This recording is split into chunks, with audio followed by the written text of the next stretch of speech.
Okay, so this was a very tough question. How do you make the transition from teacher to boss? Not really tough because it's difficult to find the answers to that, but tough because there's just so much to be said here, and it's so different for you to go a teacher position to a boss position in many different places. That's why I started with this picture over here, because it's so like a box of chocolate. You never really know what you're gonna get, and it's one thing to consider when you're a teacher. You're already a boss.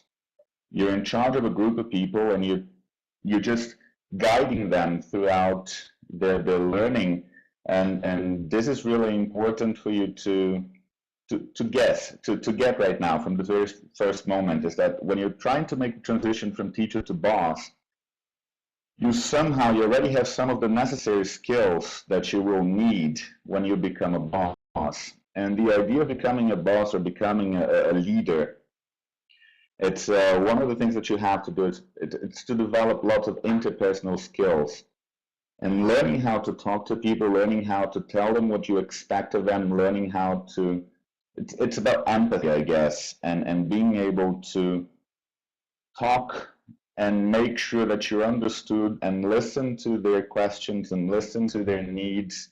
It's important for you to develop this. And honestly, people skills, they are essential for all teachers. So that's one of the good things about being a teacher on your road to becoming a boss.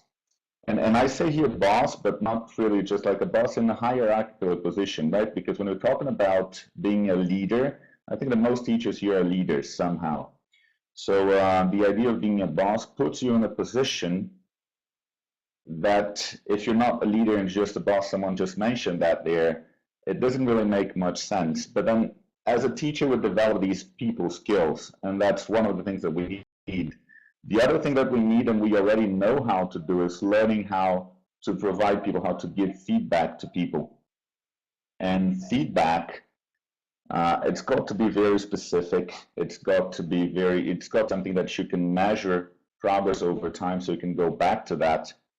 And if you don't really do it as a teacher to your students, if all you do is waiting for the day of the test, so that when you give your students a test and you have their feedback in a summative assessment, that would be horrible. And it's the same thing that happens when you're trying to put yourself in a position of leading a group of teachers. And in the position of a boss in a school, I have recently made a transition from a teacher, an English coordinator, to a high school principal. And it's huge. It's huge. It's very complicated. One of the things that you need to understand as well, you need to have this mindset of an entrepreneur. You need to know that being a boss, being a leader, or being a teacher, we all need to have this kind of feeling inside of us. So if you don't really have that, it's very difficult for you to become a leader, to become a boss, because you need to understand that regardless of your position, you have to be trying to do things differently. And being an entrepreneur means paying attention to lots of details that go beyond your reach, paying attention to things that, how can I do things better? Even though students love my lessons, even though students like what I do right now, how can I improve that? So how can I develop this entrepreneur, become an entrepreneur? How can I change my mindset to become prepared to do what I need to do?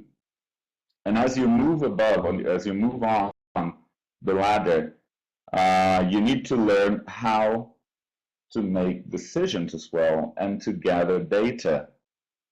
So if you're gathering data, you need to be able to act on that data. And acting on data, it's not just collecting data. So what you will need is make sure that you have this, everything that teachers are giving you, everything that scores are giving you, the demographics, and all of that, and learning how to make decisions. How do I tell people what I expect them to do? If I'm preparing students for exams, if I'm preparing students for life, if I want them to be lifelong learners, how do I know if I'm being successful or not? And when you make the transition from just a teacher to a boss, you need to understand that it's not just about your data anymore. You need to teach people how to make informed decisions based on data. You need to learn, obviously, because it's impossible for you to simply do everything that you want to do. You need to learn how to delegate. And this one is, I think, it's the most complicated thing for teachers. It's because as teachers, we're trying to do everything that we have to do. We're used to doing that. That's why we work so hard. So we want to be the ones making the videos, just like Vicky does, lovely videos. We want to be the ones showing students everything that we want to do. And it's really important for us to understand that you can't really do everything when you're in a position of leadership, when you're in a position of being the boss.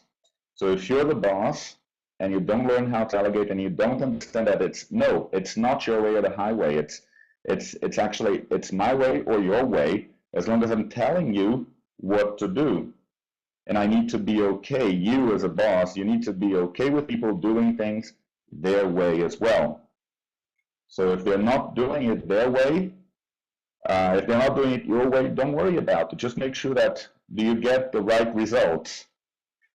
Something else that's very important, that's for you to understand that when you become a leader, when you become a boss, you go to a world in which you have this visible leadership. As teachers, we get immediate feedback from our students all the time. All the time. They're just telling us everything that we need them to tell us. And we're on the spotlight. And let's face it, we teachers like being on the spotlight. When you become a leader, you're not on the spotlight anymore. When you become a boss, actually, we're all leaders here, right? But when you become a boss, you're not on the spotlight anymore. You have to make sure that everyone on your team has a chance to be on the spotlight.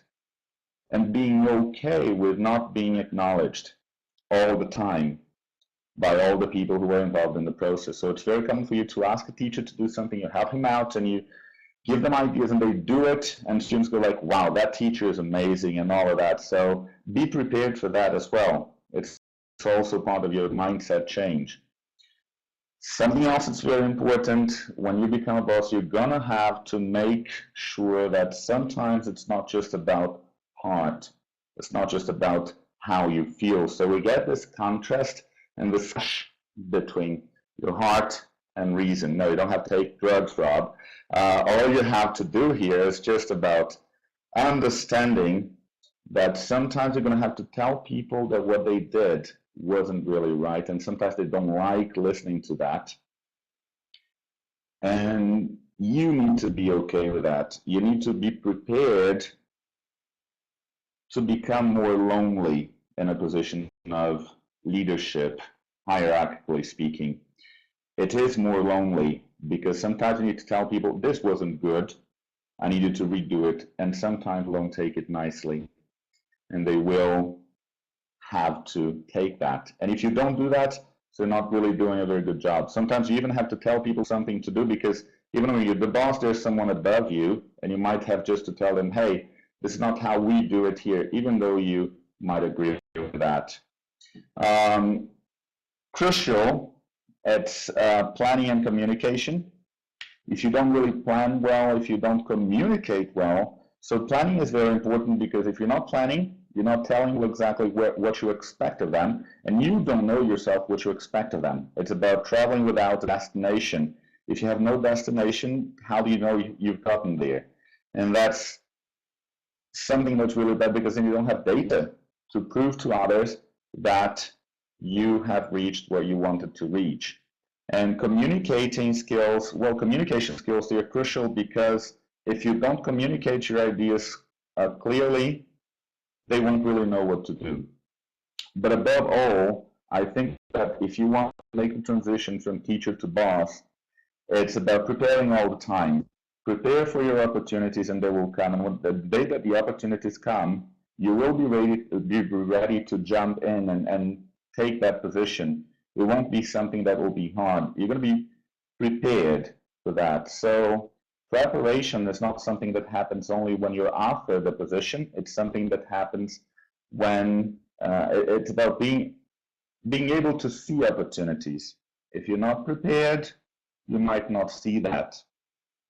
And this preparation is important throughout the whole process. And I think that fortunately, as teachers, we're really well equipped to be leaders and bosses. So I think that was it. I think I spoke for about 10 minutes.